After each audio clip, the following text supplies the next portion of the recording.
दोस्तों, अगर आपके कूल्हे में दर्द हो रहा है या आप जब सुबह उठते हैं तो कूल्हे में दर्द के मारे आप उठ नहीं पाते, या आपका पैर पूरी तरह ऊपर उठता नहीं है, या आपको लगता है कि आपका पैर कमजोर हो रहा है, तो ये वीडियो आपके लिए बहुत ही महत्वपूर्ण होने वाली है कि आज मैं आपको कुछ ऐसी एक्सरसाइज बताने वाला हूं जो आपके कूल्हे के दर्द को आराम देगा और जो आपके कूल्हे की नसें टाइट हो गई हैं उनको ढीला करने में मदद करेगा। और वीडियो के अंत में मैं आज आपको ऐसा रामबाण नुस्खा बताऊंगा, अगर आपने एक्सरसाइज के साथ इसको फॉलो कर लिया तो आपके जो कूल्हे में दर्द हो रहा है वो बहुत ही जल्दी आराम मिलेगा।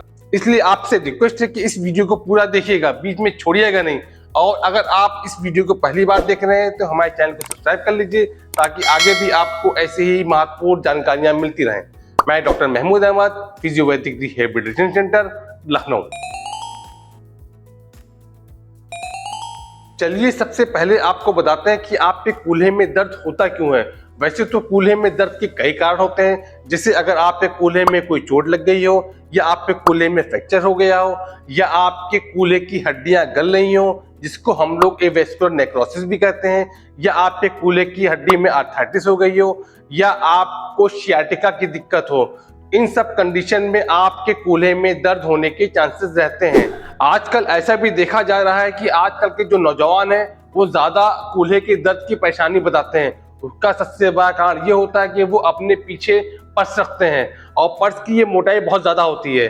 जब ये अपने हिप के पीछे पर्स रखते हैं और जब लंबे समय तक के एक ही पोस्चर में बैठे रहते हैं तो आप देखेंगे कि आपका एक हिप है वो ऊंचा है और ये हिप नीचा है। तो आपके ऊंचे होने की वजह से आपकी सारी मांसपेशियों पर दबाव पड़ता है और वहां के पे जितना दबाव पड़ेगा शुरुआत में हल्की सी वहां सूजन आएगी, स्टिफनेस बढ़ेगी, धीरे धीरे वो आपकी जो मांसपेशियां हैं वो अकड़ जाएंगी और जो आपके कूल्हे के सॉकेट है उसकी रेंज कम हो जाएगी। तो इन सब से बचने के लिए मैं आपको जो एक्सरसाइज बताने वाला हूँ वो आप कर सकते हैं। चाहे आपको सियाटिका की वजह से कूल्हे में दर्द हो रहा हो, या आपको पीरिफॉर्मिस सिंड्रोम की वजह से दर्द हो रहा हो, या आपको एवियन की वजह से दर्द हो रहा हो, किसी भी तरह का दर्द हो रहा हो, उन सब में ये एक्सरसाइज बहुत ही इफेक्टिव होती है। चलिए मैं आपको कुछ एक्सरसाइज बताता हूँ। एक्सरसाइज बहुत ही सिंपल है और आप अपने घर पे बिना किसी मदद के खुद कर सकते हैं। आप एक्सरसाइज करेंगे, आप खुद देखेंगे कि आपको पहले दिन से ही काफी आराम मिलना शुरू हो गया है। एक चीज मैं और बता दूं कि एक्सरसाइज करने से पहले आपको अपने कूल्हे की 10 से 15 मिनट गर्म सिकाई करनी है। गर्म सिकाई करने से आपकी जो वहाँ की मांसपेशियां हैं वहाँ का सर्कुलेशन बढ़ जाता है, तो जब आप एक्सरसाइज करेंगे तो आपके कूल्हे में दर्द नहीं होगा। सबसे पहले आपको जो एक्सरसाइज करनी है, आप कुर्सी पे या बेड पे आप इस तरह बैठ जाइएगा। ध्यान रखिएगा कि आपका घुटना बेड से लगा होना चाहिए और आपके जिस कूल्हे में दर्द जा रहा है उस कूल्हे को अपने दूसरे पैर पे इस तरह रख लीजिएगा। रखने के बाद अपने पैर को नीचे दबाइएगा और आप सीधे बैठे रहिएगा। बैठने के बाद आगे झुकने की कोशिश करिएगा। आप आगे झुकेंगे, आप देख रहे हैं कि आपका जिस पैर में दर्द हो रहा है उसमें एक खिंचाव आ रहा है, यहाँ की मांसपेशियों पे स्ट्रेच आ रहा है। यहाँ पे जितना स्ट्रेच आएगा वहाँ की जो मांसपेशियां टाइट हैं वो ढीली होंगी और आपके दर्द में आराम मिलेगा। इस एक्सरसाइज को आप 10 से 15 रिपीटिशन कर सकते हैं। इसके बाद आपको जो नेक्स्ट एक्सरसाइज करनी है उसके लिए आप एक टॉवेल ले लीजिएगा और टॉवेल का इस तरह रोल बना लीजिएगा। अगर आपके पास टॉवेल नहीं भी है तो आपके पास बेलन होगा या कोई हार्ड चीज है वो ले लीजिएगा, या आपके पास बॉल तो घर पे पड़ी होती हैं वो ले लीजिएगा और उसको आप इस तरह आप लेट जाइएगा। लेटने के बाद आप इस रोल को यहाँ पे अपने एड़ी पे रख लीजिएगा और आप इस तरह लेट जाइएगा। आपके जिस कूल्हे में दर्द हो रहा है उसकी एड़ी को इस टॉवेल के पर रख लीजिएगा और अब आपको अपनी एड़ी से टॉवेल को नीचे की ओर दबाना है। 5 सेकंड तक होल्ड करना है। 1 2 3 4 5, छोड़िए, फिर दबाइए, छोड़िए। जब आप अपनी एड़ी से टॉवेल को दबाते हैं आप खुद फील करते हैं यहाँ पे एक स्ट्रेच आता है। यहाँ पे जितना स्ट्रेच आएगा मांसपेशियों की आइसोमेट्रिक मूवमेंट होगा और जितना आइसोमेट्रिक मूवमेंट होगा वहाँ की मांसपेशियां स्ट्रांग होंगी और वहाँ में जो स्टिफनेस, जो टाइटनेस है और जो वहाँ की जो नसें टाइट हैं वो ढीली होंगी और आपके कूल्हे के दर्द में आराम मिलेगा। इस एक्सरसाइज के भी आप 5 से 10 रिपीटेशन कर सकते हैं। इसके बाद आपको जो नेक्स्ट एक्सरसाइज करनी है उसके लिए आपके जिस पैर में दर्द हो रहा है उसको इस तरह मोड़ लीजिएगा। मोड़ने के बाद जो आपका नॉर्मल पैर है तो सीधा कर लीजिएगा। सीधा करने के बाद आपके अफेक्टेड पैर को अपने नॉर्मल पैर पे इस तरह रख लीजिएगा। रखने के बाद आप अपने घुटने से नीचे दबाने की कोशिश करिएगा। आप इस तरह दबाइएगा और दबाने के बाद आपको 5 सेकंड होल्ड करना है। 1 2 3 4 5 छोड़िए। अगर आप प्रेशर इस तरह नहीं दे पा रहे हैं तो आप अपने हाथ से हल्का सा प्रेशर दे सकते हैं, ताकि आपको प्रेशर इतना देना है आपका जो घुटना है बेड से टच कर जाए। आपको इस तरह दबाइए, 5 सेकंड होल्ड करिए। इस एक्सरसाइज के भी आपको 5 से 10 रिपीटेशन करने हैं। एक चीज़ मैं और बता दूं कि आपको ये एक्सरसाइज दोनों पैरों की करनी है, क्योंकि ज़्यादातर ये देखा गया है कि जिसको एक कूल्हे में दर्द होता है तो दूसरे कूल्हे में भी दर्द होने के चांसेस बढ़ जाते हैं। तो अगर आप पहले से ही एक्सरसाइज करेंगे तो आपको दूसरे कूल्हे में दिक्कत नहीं होगी। इसके बाद आपको जो नेक्स्ट एक्सरसाइज करनी है, इसके लिए आप अपने दोनों पैरों को मोड़ लीजिएगा और मोड़ने के बाद अपने पैर को जितना फैला सके उतना फैला लीजिएगा।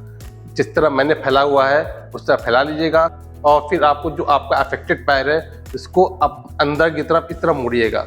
इतना दबाइएगा कि आपका ये घुटना नीचे टच हो जाए। अगर आपका टच नहीं हो रहा है तो घबराने की कोई ज़रूरत नहीं है, क्योंकि कुछ लोगों में दिक्कत ज़्यादा होती है तो पूरा टच नहीं होता, लेकिन जैसे जैसे आप ये करते रहेंगे आपका ये नीचे टच होना शुरू हो जाएगा। आप इस एक्सरसाइज को दोनों पैरों करिए, इसी तरह आपको इस तरह दबाना है। बस ध्यान रखिएगा कि आपका ये जो दूसरा वाला घुटना है सीधा रहना चाहिए। दबा के वहाँ पे 5 सेकंड तक होल्ड रखना है। 1 2 3 4 5 छोड़िए। फिर आपको इस पैर का इसी तरह करना है, दबाइएगा, 5 सेकंड होल्ड रखिएगा, वापस। इस एक्सरसाइज के भी आपको 10 से 15 रिपीटेशंस करने हैं। कभी कभी जब लोग ये एक्सरसाइज करते हैं तो उनकी पिंडली की नस चढ़ जाती है। तो अगर आपकी ये एक्सरसाइज करने में पिंडली की नस दब रही है तो आपको एक्सरसाइज दूसरी करनी है। और आपको कौन सी एक्सरसाइज करनी है आप इस वीडियो पे जाके देख सकते हैं। इसके बाद आपको जो नेक्स्ट एक्सरसाइज करनी है उसके लिए आप लेटे रहिएगा और जिस पैर में आपके दर्द हो रहा है उस पैर को इस तरह मोड़ लीजिएगा, अपने हाथों को इस तरह पकड़ लीजिएगा और अपने हाथों से खींचते हुए अपनी तरफ लाने की कोशिश करिएगा। जितना ला सकें लाइएगा और फिर आपको 5 सेकंड तक के होल्ड रखना है। 1 2 3 4 5 फिर ढीला छोड़ दीजिए। अगर आपके हाथ पकड़ नहीं पा रहे हैं तो उसके लिए आप एक काम करिएगा कि आपने जो टॉवेल का रोल बनाया था उस टॉवेल रोल को अपने थाइस के नीचे पकड़ कर लीजिएगा और करने के बाद अपने दोनों हाथों से इस तरह आप कर सकते हैं, क्योंकि बहुत से लोगों को घुटने में आर्थराइटिस होती है तो उस कंडीशन में लोगों के घुटने में दर्द बढ़ जाता है। तो अगर आपको घुटने में आर्थराइटिस है तो आप इस तरह ये एक्सरसाइज कर सकते हैं। इस एक्सरसाइज को भी आपको 10 से 15 रिपीटेशंस करने हैं। इसके बाद आपको जो नेक्स्ट एक्सरसाइज करनी है उसके लिए आप अपने नॉर्मल पैर को मोड़ लीजिएगा और जिस पैर में आपके दर्द हो रहा है उसको नॉर्मल पैर पे इस तरह फंसा लीजिएगा। फंसाने के बाद आप अपने बाएं हाथ को दाएं पैर से इस तरह पकड़िएगा और अपनी तरफ इस तरह खींचने की कोशिश करिएगा। इस तरह खींचिएगा। जब आप खींचेंगे तो आप खुद फील करेंगे यहाँ पे एक स्ट्रेच आता है, क्योंकि ये ग्लूटियस मसल्स होती है, ये बहुत स्टिफ होती है। इनके कूल्हे में दर्द होता है, चाहे सियाटिका की वजह से हो, चाहे एवियन की वजह से हो, चाहे सैक्रोइलियाटिस की वजह से हो। इन तीनों कंडीशन में इनके ग्लूटियस मसल्स से बहुत स्टिफनेस रहती है। तो आप जितना करेंगे आपकी जो ग्लूटियस मसल्स है वो रिलीज होगी, उतनी ढीली होगी और जो ग्लूटियस मसल्स के बीच में जो सियाटिक नर्व जा रही है वो ढीली होगी और आपके कमर के दर्द में भी आराम मिलेगा। इस एक्सरसाइज के भी आपको 15 से 20 रिपीटेशन करने हैं। चलिए मैं आपको कुछ बचाव बताता हूँ, क्योंकि एक्सरसाइज के साथ बचाव करना बहुत ज़रूरी होता है। क्योंकि अगर आप प्रॉपर वे में बचाव नहीं लेंगे तो आपको हो सकता हो जल्दी आराम न मिले। सबसे पहला बचाव है कि अगर आप अपने पीछे पर्स रख रहे हैं तो सबसे पहले उसे हटा दीजिए, क्योंकि यंगस्टर में ये दिक्कत बहुत ही ज़्यादा देखने को मिल रही है और ये दिन ब दिन बढ़ती जा रही है।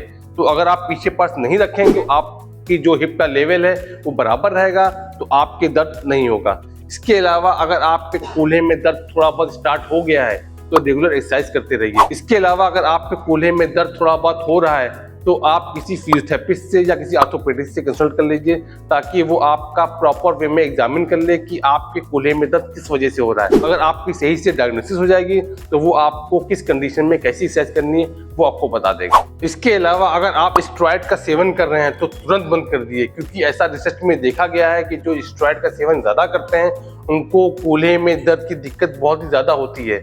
या अगर आप सिगरेट स्मोकिंग कर रहे हैं या अल्कोहल का सेवन कर रहे हैं तो इसको भी बंद कर दीजिए, क्योंकि इन सब कंडीशंस में ये दिक्कत होने की चांसेस बढ़ जाते हैं। और अगर आप ऑफिस में लंबे समय तक एक ही पोस्चर में बैठे रहते हैं तो बीच बीच में आप थोड़ा ब्रेक ले लीजिए, ताकि आपकी जो कूल्हे की मांसपेशियां हैं वो थोड़ी रिलैक्स हो जाएं। अपने खाने में पौष्टिक आहार लेते रहिए कि आपके शरीर में जो कैल्शियम, विटामिन D3 या विटामिन B12 की कमी हो रही है वो पूरी हो सके। चलिए मैं आपको वो रामबाण नुस्खा बताता हूँ जिसको मैंने वीडियो के शुरू में कहा था। मैं बात कर रहा हूँ हल्दी दूध के बारे में। हल्दी दूध एक ऐसा शेक है जो आपके शरीर की सूजन को, आपके शरीर में जो नसें दबी हुई हैं उसको खोलने में और आपके शरीर में जो कैल्शियम की कमी हो गई है उसको बढ़ाने में काफ़ी ज़्यादा मदद करता है। क्योंकि हल्दी में क्यूराक्यूमिन नामक एक साल्ट होता है जो आपकी नसों को खोलता है और इसके अंदर एंटी इन्फ्लेमेटरी गुण होते हैं जो आपके शरीर में जो सूजन होती है उसको दूर करता है। और इसके अंदर एंटीऑक्सीडेंट प्रॉपर्टी भी होती है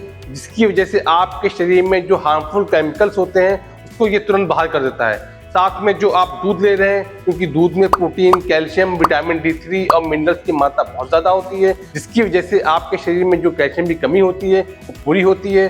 अगर आप इसको फॉलो करेंगे आपको इसका असर देखने को मिलेगा। इसके इस्तेमाल के लिए आपको 1 गिलास गुनगुना दूध लेना है। 1 गिलास गुनगुने दूध में आप 1 चम्मच पिसी हुई हल्दी ले लीजिएगा और इसको अच्छी तरह से मिला लीजिएगा। और दिन में 2 बार अगर आप इसका सेवन करते हैं आप खुद देखेंगे कि आपके शरीर में जो दिक्कतें हो रही हैं वो काफ़ी हद तक के सॉल्व हो गई हैं। अगर आपको ये वीडियो हमारा अच्छा लग रहा हो तो एक लाइक बटन जरूर दबा दिएगा ताकि मुझे और मेरी टीम को एक मोटिवेशन मिलता रहे। मैंने आपको एक्सरसाइज और होम रेमेडीज बताई हैं। अगर आपने इन दोनों को दिन में 2 बार लगातार 15 से 20 दिन फॉलो कर लिया, आप खुद देखेंगे कि आपके कूल्हे में जो दर्द हो रहा है, जो नसों में खिंचाव आ रहा है, जो आपके पैरों की मांसपेशियां कमजोर हो गई हैं वो मजबूत होना शुरू हो जाएंगी और आपके कूल्हे में जो दर्द हो रहा है वो जड़ से खत्म हो जाएगा। उम्मीद करता हूँ कि आपको ये वीडियो मेरा पसंद आया होगा। अगर आपको ये मेरा वीडियो अच्छा लगा हो तो हमारे चैनल को सब्सक्राइब जरूर कर लीजिएगा, एक लाइक बटन जरूर दबा दीजिएगा। अगर आपकी कुछ क्वेरीज हो तो कमेंट बॉक्स में जाके कमेंट जरूर डालिएगा। हम कोशिश करेंगे कि आपके कमेंट का जवाब दें। और अगर आपको एक्सरसाइज करने के बाद भी आराम नहीं मिल रहा है तो आप मुझसे कंसल्ट कर सकते हैं। आपको एक थोड़ा अमाउंट दे के आपको अपना अपॉइंटमेंट बुक करना पड़ेगा। मेरी टीम आपके अपॉइंटमेंट को बुक करके मुझसे बात करा देगी। फिर मिलेंगे किसी नई वीडियो के साथ, तब तक के लिए नमस्कार।